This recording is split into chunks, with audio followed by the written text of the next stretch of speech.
मोगाळ बामणिनो गेल्लो आयतार न्हू कोणत्या फुडल्या आयताराक ही वोपार आमी आयकल्या ओ आख्खी सांगल्या आनी ही पाड सांगूंक ना ओ ओदीच सांगल्या पोत्तून पोत्तून ह्या 3 आयतारांक आमकां जेजूच्या वोपारींची खबर मेवता कित्याक हे आयतार माथेवाचे आयतार म्हणजे पयलें वरोस आनी सातोड्याच्या दिसांनी ह्या दिसांनी माथेवाचें शुभ वर्तमान चालू आहा ते पासून ते आमकां पोत्तून आयकूंक येतात ही वोपारीची सोजमणी जेजू आपल्या बारांक दिता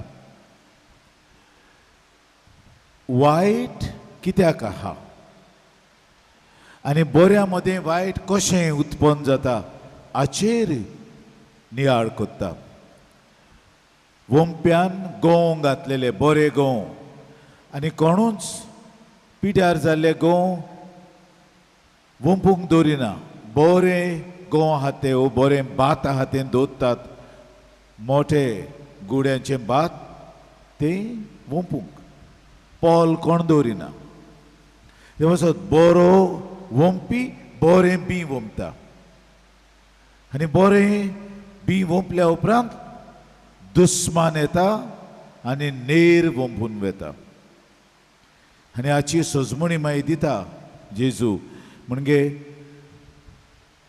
दोनी न्हिदलोलो आसतना दुस्मान आयलो आनी बऱ्या बियां मदें नेर वोंपून गेलो म्हणजे बरेपण देवान हाडलां पूण मनीस चतूर न्हय मनीस आडसायेक लागून मनशाक कांय पळोवन गेलो ना मनीस वयल्या वयरची येता आनी ताका लागून मागीर देंवचार येता आनी आपली पदवी चलयता आनी मनशाक खबरूय आसना कसो देंवचार आयलो केन्ना आयलो कितें करून आयलो ही गोत आमची ते पासत लोक म्हणटा आमी इतलें बरें केलां हें वायट कित्याक आमच्या घरांत आमच्या फॅमिलींत हें वायट कशें आयलें आमी सदांच बरें केलां आनीक देंवचाराचें काम आनी हो देंवचार दुस्मान हें दुस्मानाचें काम अशें जेजू म्हणटा आनी हो दुस्मान म्हणल्यार देंवचार आनी हो दुस्मान देवाचें काम सगळेंच मोडून उडोवंक भोंवता आनी हे भाशेन मनशाक अदीक कोनिश्टायेन घालता आनी मागीर मनीस देवाचेर दुबाव दवरून देंवचाराच्या फाटल्यान वेतात आनी हें वांकडें आनी वायट इतलें चड जालां कित्याक मनशाक दिसता देवूच ना देव आसलोलो जाल्यार हें वायट कित्याक देव आसलो जाल्यार हें उदृश्ट कित्याक आयलें अशें लोक चिंतान देंवचार खुशाल जाता कित्याक तो जैतिवंत जालो ताणें हो नेर वोंपलो आनी हो नेर वोंपून लोक मागीर देवा सोडून देंवचारा वाटेन गेलो आनी कितले शेकडे जाले हें अशेंच आसा आनी तें वायट कुयंतावन येता वायट देंवचारा कडल्यान सारकें सरळ येता ओ देंवचार दुसऱ्या मनशांक मुखार काडटा हें वायट घेवन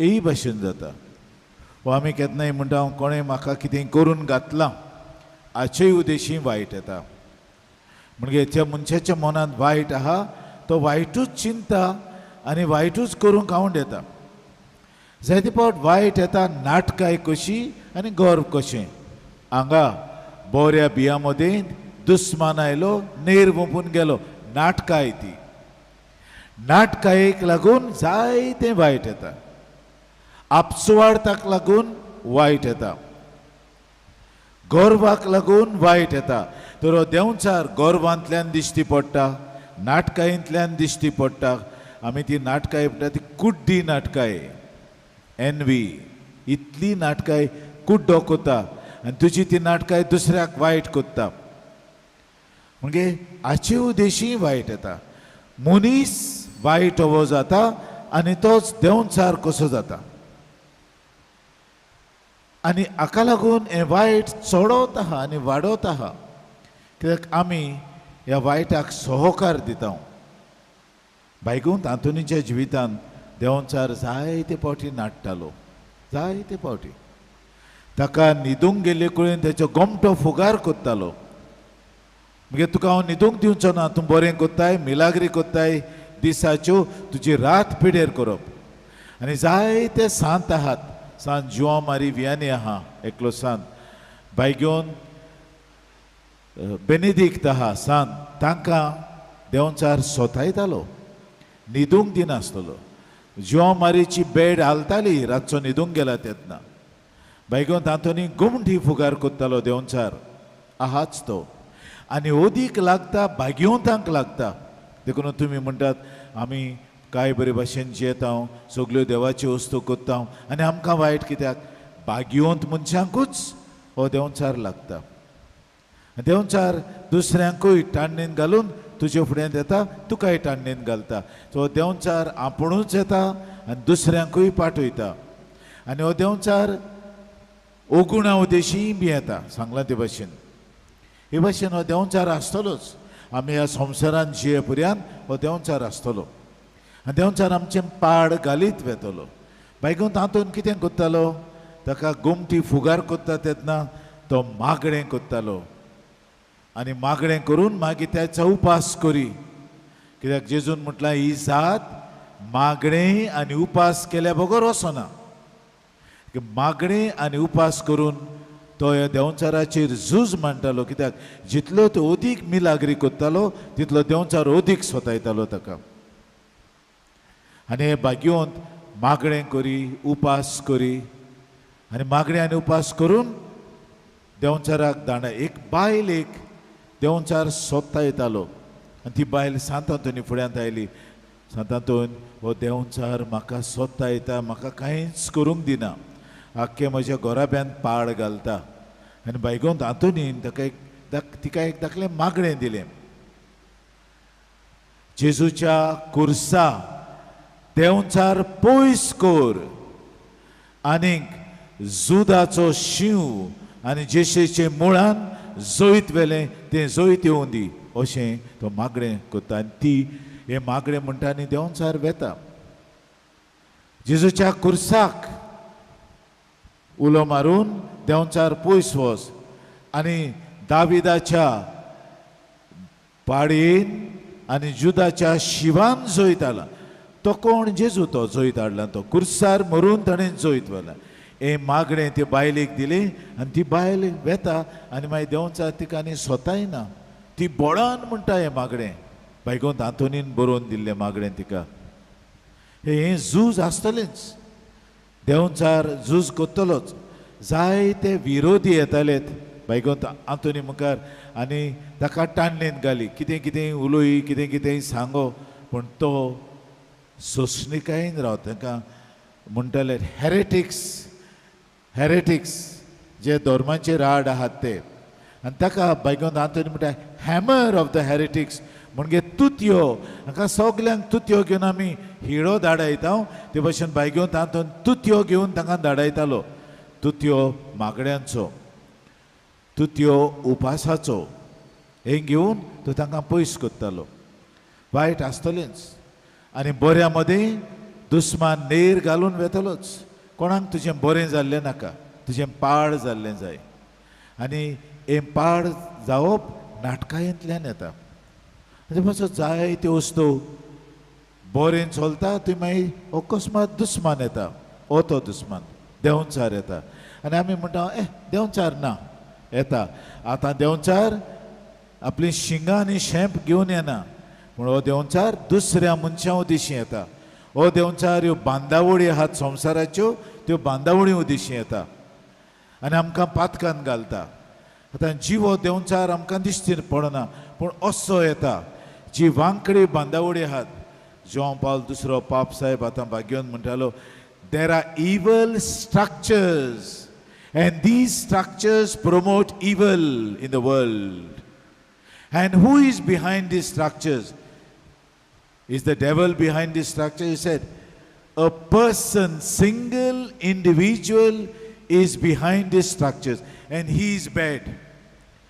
O मनीस जे बांदावळीचे पाटल्यान आहा तो वायट हो मनीस आनी हो वायट हो मनीस एकलो जावन ही ताणें बांदावळ इस्तापल्या ते बांदावळीन तो आहा आनी ताचें वांकडें आहा आनी सगळें पाड घालीत वेता.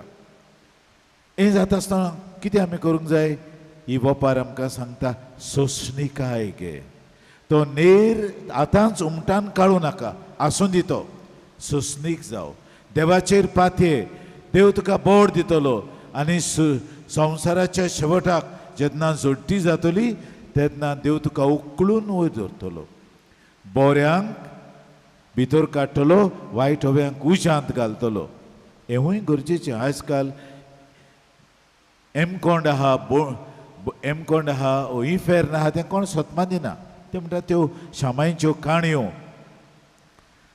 येतलो देंवचार आनी कोट्टलो संवसार अशी कोंकणींतल्यान म्हणणी आहा.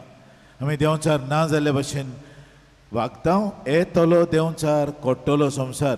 जायते फावट वांकडें धांपून दवरूंक जायना. एक दीस वयर सरतलें देवा मुखार आनी देव दाखोवन दितलो हें वांकडें. आनी आमी तर तिरासोणान रावल्या, सोंसणिकायेन रावल्या जाल्यार आमकां जैत मेवतलें. हें जैत जुदाच्या शिवान, दाविदाच्या पाडान आनी कुर्सान हाडलोलें जैत देंवचाराचेर हाड. ओ जेजू जो आमकां भितरलें बोड दिता, देंवचाराचेर झूज मांडूंक तो हांगा येतलो. तो आमच्या काळजांत रिगतलो, आमच्या मनांत येतलो, आमच्या पोटांत येतलो आनी आमकां बोड दितलो. ह्या दुस्मानाचेर आमी झुजूंक कितेंय येवं आमी गोठ रावंक जाय. बैगोन तातूंत मागणें करतालो आनी उपास करतालो. आजच्यो दिशी देंवचार पयस वेतालो. आमी तशें करुया. कितलें वायट येवं आमच्या दुस्मानान हाडूं वो देंवचारान हाडूं वो आमकां कोणें कितें करून घालूं, भियोन आमी बोईन दवरपाची शक्ती ना. आमी तें देवाच्या हातान घालपाचें आनी बैगोंत आंतोनीचो आदार मागपाचो. कित्याक ही वस्तुरीन बैगोंत आंतोनीचो आदार मागलो आनी आंतोन तिका पावलो. तेच भाशेन आमच्या जिवितांत इतलें वायट येता, आमच्या भुरग्यांच्या जिवितांत, आमच्या जिवितांत कितलीं दुयेंसां येतात आनी मागीर कितें एक्सिडेंट जातात आनी कितें अदृश्ट येता. हें सगळें देंवचाराचें येता. तेंच आमी पयस करूंक ह्या जेजूच्या बोडान आमकांच बरोवन घेवया.